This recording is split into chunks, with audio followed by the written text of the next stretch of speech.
എൻ്റെ grand father ഒരു സ്വാതന്ത്ര്യ സമര സേനാനിയായിരുന്നു. അപ്പം എനിക്ക് എൻ്റെ സ്വാതന്ത്ര്യത്തിനെ കാത്തു സൂക്ഷിക്കാനും അറിയാം, എൻ്റെ സ്വാതന്ത്ര്യത്തിൻ്റെ മേലിൽ വേറൊരാൾ കൈവച്ച് കഴിഞ്ഞാൽ പ്രതികരിക്കാനും അറിയാം. മനസ്സിലായി?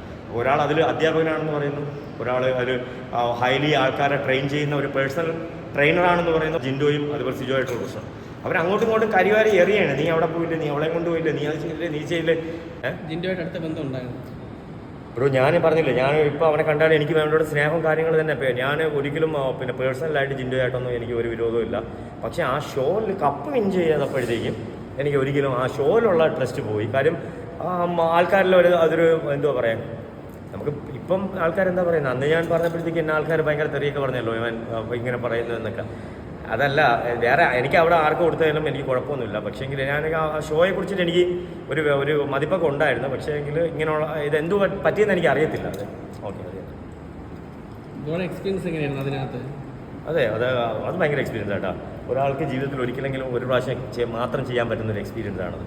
ഓക്കെ, അത് ഇത്രയും ക്യാമറകൾ, ഇത്രയും കാര്യങ്ങൾ, ഇത് എല്ലാം കൂടെ ഒക്കെ ആകുമ്പോഴത്തേക്കും നമ്മൾ അതിനകത്തോട്ട് പോകുമ്പോൾ തന്നെ, അതിനകത്തോട്ട് പോകണ്ട, അതിന് മുമ്പ് ഒരു 2 days കൊണ്ട് തന്നെ നമ്മളെല്ലാ വിധമായിട്ടുള്ള സ്വാതന്ത്ര്യവും പോകും. നമ്മളകത്തോട്ട് പോകുമ്പോൾ തന്നെ നമുക്ക് പിന്നെ നമ്മൾ അവരുടെ കൺട്രോളിലാവും. പിന്നെ നമുക്ക് ഒരു ഗ്ലാസ് വെള്ളം കുടിക്കണമെങ്കിലോ ഒന്ന് ഉറങ്ങണമെങ്കിലോ എല്ലാം അവർ അനുവാദം ചെയ്യും. അപ്പം നമ്മൾ ഫ്രസ്ട്രേറ്റഡ് ആവും. അപ്പം നമ്മുടെ ചിന്തകൾ വേറെ രീതിയിലോട്ട് പോകും. അതല്ലേ ആൾക്കാർക്ക് അലമുറയിട്ടൊക്കെ കരയുന്നത് നിങ്ങൾ കാണുന്നില്ല അതിനകത്ത്. ആൾക്കാരൊക്കെ കരയുന്നു, പ്രാകുന്നു. ഇത്രയും ക്യാമറ ഉള്ളത് ഇവർക്ക് അറിയത്തില്ലേ, ഇത്രയും എല്ലാം. പക്ഷേ ഇതെല്ലാം ഓട്ടോമാറ്റിക്കായിട്ട് നമ്മുടെ മൈൻഡിൽ നിന്ന് കട്ട് ഓഫ് ആവും. അപ്പോൾ അതായത് എന്തോ പറയാൻ, ഒരു കൂട്ടം മനുഷ്യരെ ഒരു വീട്ടിനകത്ത് പിടിച്ചിട്ട് പീഡിപ്പിച്ചിട്ട് അത് രസിപ്പിച്ചിട്ട് അതിൻ്റെ ആ വയലൻസും അതിൻ്റെ ദൃശ്യങ്ങളും കണ്ട് ആസ്വദിക്കുന്ന ഒരു കൂട്ടം ആൾക്കാരുടെ ഒരു കലാസൃഷ്ടി മാത്രമാണ് ബിഗ് ബോസ് എന്നുള്ള കാര്യത്തിൽ ഞാൻ അടി ഉറച്ച് അക്കമിട്ട് പറഞ്ഞിരിക്കും. പോരെ, ബിഗ് ബോസ് കൊണ്ട് നേട്ടമാണോ അതോ കോട്ടമാണോ? എനിക്ക് നിങ്ങളൊക്കെ ഇവിടെ വന്നില്ലേ ഇപ്പം എന്നാ വീഡിയോ എടുക്കാനൊക്കെ വേണ്ടി? സാമ്പത്തികമായിട്ടൊക്കെ ഭയങ്കര നഷ്ടമെടുത്തു. കാര്യം തിരിച്ചൊന്ന് കയറി വരാൻ വേണ്ടിയിട്ട് കാര്യം 1 വർഷം എടുത്തു.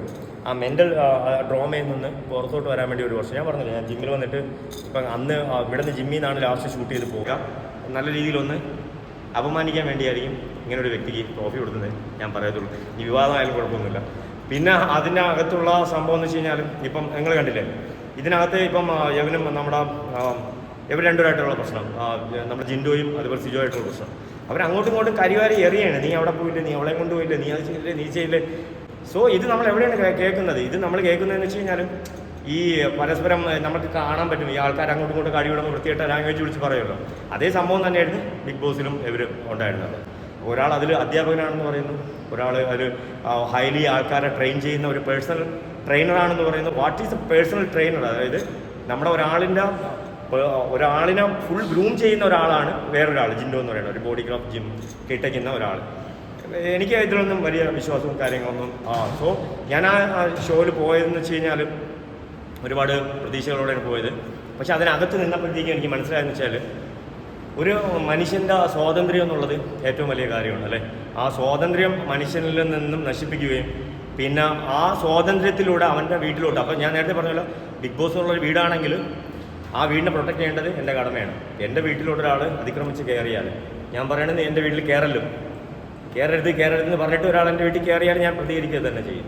കാര്യം എൻ്റെ ഗ്രാൻഡ് ഫാദർ ഒരു സ്വാതന്ത്ര്യ സമര സേനാനിയായിരുന്നു.